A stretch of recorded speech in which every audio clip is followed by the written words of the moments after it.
What's up, everybody? How's everybody doing today? We are back with a brand new video. I am so sorry about the hiatus again. We finally got the title, the car is road legal, and we have insurance. Today's video, we are heading out to Chesapeake, Virginia to check out this guy's decals once again.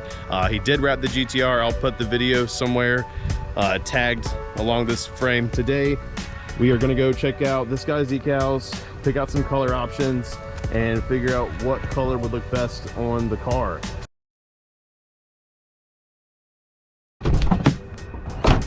All right, guys, so we made it. I'm gonna go in and check with him, make sure it's still okay that I record, make sure there's nobody's vehicle in there that didn't want to be filmed or photoed, and I'll get back with you guys in a minute. Peace.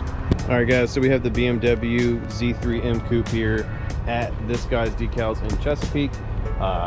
We're gonna be settling on a color today, hopefully, so we can order it, have it ready.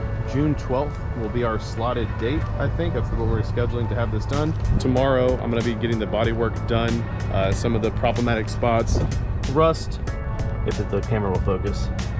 Getting this rust taken care of, getting this door assessed, if you can even see that, and then fixing some of the gaps around the car from like when they previously had the front bumper off, getting the hatch realigned, really just prepping the car to make sure that there's no oopsies, no surprises when Jason lays on the wrap in June. It's been a great day. It's gonna probably rain here in a little bit. I'm gonna go inside, film real quick, and let you guys meet Jason again. Like I said, he's a little busy. If you've made it this far in the video, comment below what color you'd like to see on the car, and maybe even do like color combo with the wheel. So what color would you like to see the car? What color would you like to see the wheels? And if you got any suggestions, post your links. I just spoke with Jason.